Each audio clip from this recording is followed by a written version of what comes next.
Ce week-end, un vent d'antiquité souffle sur le centre des expositions au Mans. Imaginez un endroit où chaque objet nous raconte une histoire, où chaque allée peut nous cacher un trésor oublié, antiquité, objets anciens, des choses en tout genre. Bref, les puces de printemps, c'est tout le week-end et nous, on va le voir. Et ça y est, on est au cœur de ces puces de printemps avec Gina Canivet, bonjour. Bonjour. Donc vous êtes en charge de l'organisation de l'événement. C'est ça.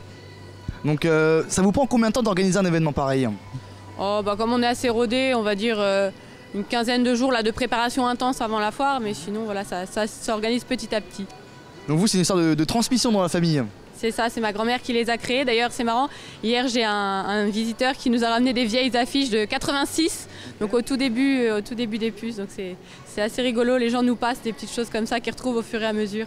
Est-ce que ça existe depuis combien de temps les puces ? Je pense 85-86.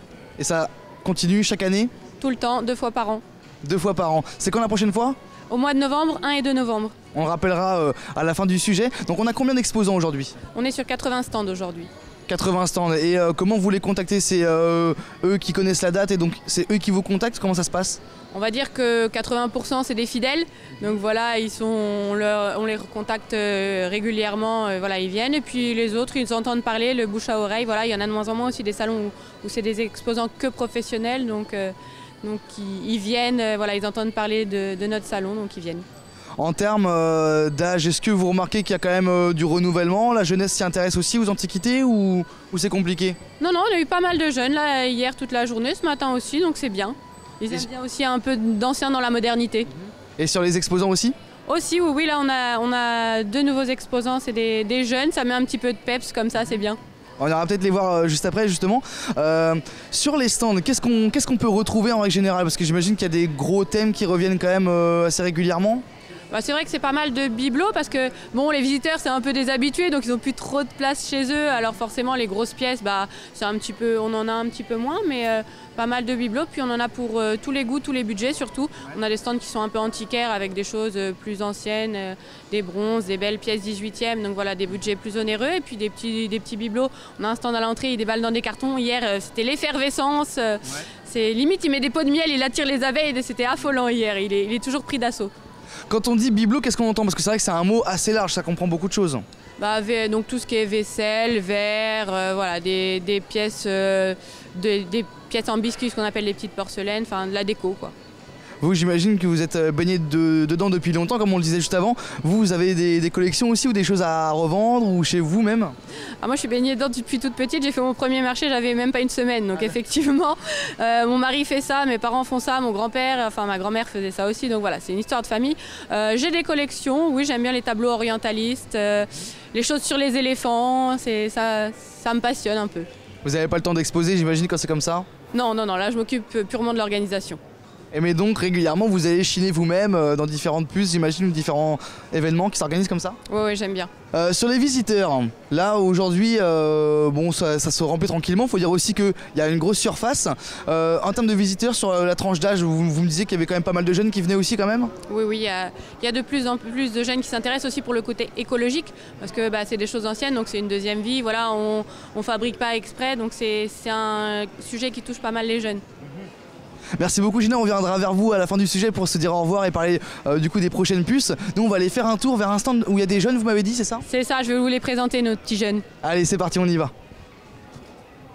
Et j'ai maintenant rejoint notre stand de jeunes dont Gina nous parlait avec Aurélien, bonjour. Bonjour. Et Erwan, enchanté. Enchanté, bonjour. Donc vous venez tous les deux d'endroits différents mais vous vous retrouvez pour des bourses comme ça ? Voilà, oui c'est ça, voilà, il m'accompagne de plus en plus et on se rejoint quand on peut, quand c'est possible, puis dans toute la France, de différents salons, un salon. Parce que du coup vous venez d'où chacun ? Alors moi de Picardie. Voilà. Et moi je viens du Finistère. Ok, et donc vous vous retrouvez comme aujourd'hui avec différentes choses. Qu'est-ce que vous proposez vous sur votre stand ? Alors on est spécialisé on va dire dans les bijoux anciens, voilà, vintage, tout ça. Et du mobilier, décoration intérieure, œuvres d'art, voilà, un petit panel de choses. sympathique.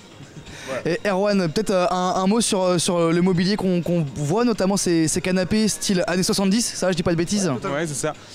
En fait, c'est Poltron Afro, c'est des canapés club, si je dis pas de bêtises. Voilà, c'est ça.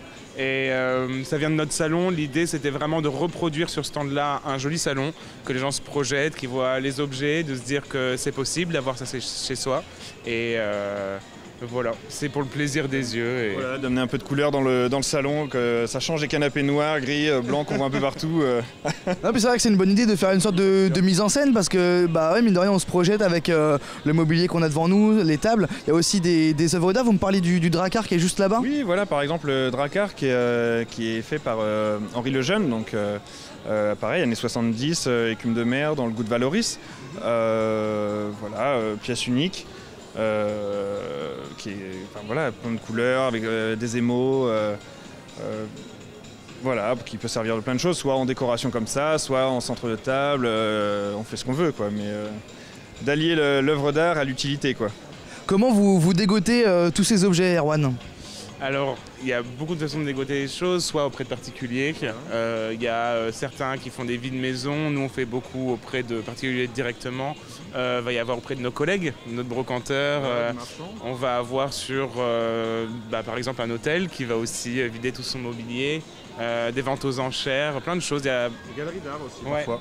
Ouais, des galeries d'art. Oui, ça arrive aussi. Ouais. Voilà, quand on s'entend avec les personnes, voilà, soit on fait un troc, soit on se débrouille, on fait des crédits, mais ce qui permet d'avoir aussi des pièces uniques, quoi. Vous me disiez juste avant que c'est votre métier, ça dépend des mois, ça dépend des événements qui sont en cours? C'est ça, oui. Moi, je suis comédien à côté. Enfin, à côté. Avant, je suis comédien et puis je fais ça à côté. Ouais. Et puis Erwan, vas-y. Moi, je suis pas encore vraiment bien en place de tout ce que je fais, mais je suis illustrateur et écrivain. À côté de ça, on a un boulot qui nous permet aussi d'avoir justement le budget de pouvoir se payer toutes ces choses-là et de vivre tout simplement, parce que c'est un métier aussi de passion et à plein temps, quoi. Ouais. Ouais. Le but à la fin, c'est de faire que ça et d'en vivre? Ou d'allier vos deux métiers à côté? Oui, c'est plutôt d'allier les deux parce que je me verrais pas abandonner ce métier-là et ni le cinéma d'ailleurs. Donc voilà, j'essaierai d'allier les deux.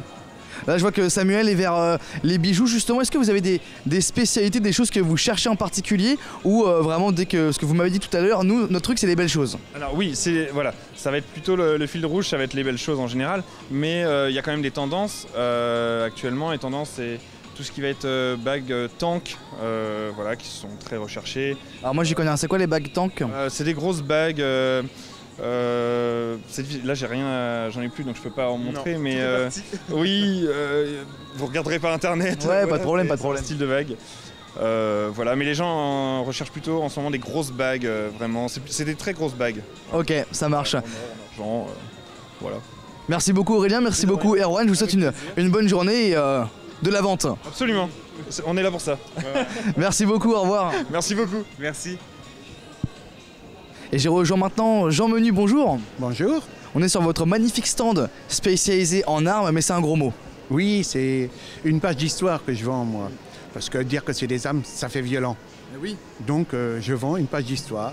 On part de Louis XVI, Louis XV, Napoléon Ier, puis on descend jusqu'à la Troisième République.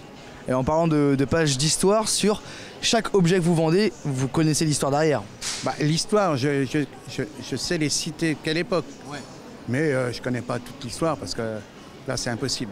Oui, mais remettre en contexte, etc., ça c'est possible. Je sais remettre une arme que je vois, je sais si c'est un pistolet Premier Empire, Louis XVI ou Louis-Philippe. Là, il n'y a pas de problème. Je sais faire. D'ailleurs, vous avez un super fusil, c'est un fusil qu'on appelle ça comme ça? Oui, c'est un fusil chasse-peau. Okay. Qui a dû servir sous Napoléon III, normalement. Okay. Et celui-là, il est exceptionnel parce que la baguette, le fourreau, la baguette, le bois, la culasse et le canon, tout est au même numéro. C'est rarissime. C'est-à-dire que rien n'a été changé pendant une bataille, rien? Parce que souvent, quand ils perdaient la baïonnette, ils en prenaient une autre et ça y est, il n'y avait plus le même numéro. Mais là, il est resté tel que. Vous me disiez qu'il n'avait sûrement pas servi en fait? Pour moi, il n'avait pas servi parce qu'il y a un joint intérieur qui n'y était pas. Ah.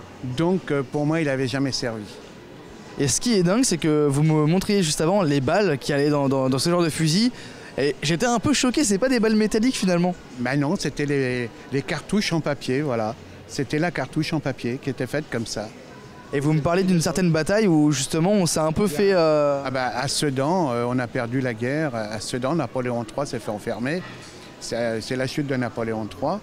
Et c'était de la cartouche comme ça. Et en fait on s'est peut-être fait avoir parce qu'il pleuvait alors que les Prussiens en face ils avaient des balles métalliques. Ils avaient déjà des balles métalliques. Que nous, là, et la cartouche en papier, évidemment, ça fait pas pareil. Hein. Mais c'est quand même dingue de se dire qu'à l'époque, s'il pleuvait, bah il devait arrêter la bataille quoi.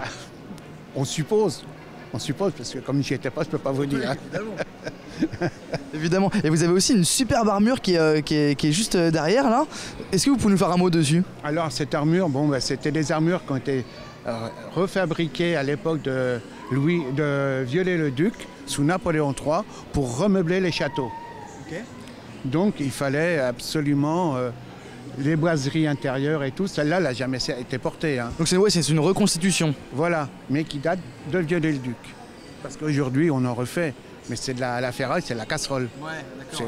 C'est pas ça. Hein. Okay. Voilà. Bah merci beaucoup Jean pour votre partage et vos explications, vous avez vraiment un très beau stand, donc je vous souhaite des bonnes ventes et du partage surtout parce que c'est ça votre truc. Hein. On espère toujours, moi je suis un passionné, hein. Ça fait que 53 ans que j'achète des armes. Que ça va. Oui.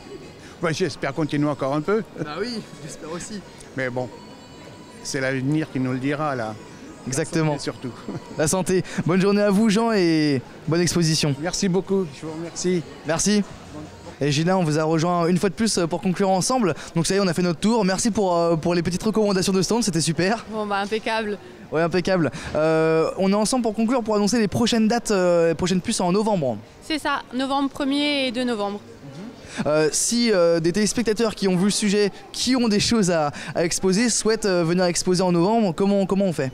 Alors il faut être professionnel par contre de l'Antiquité brocante et ils contactent directement la société Westar.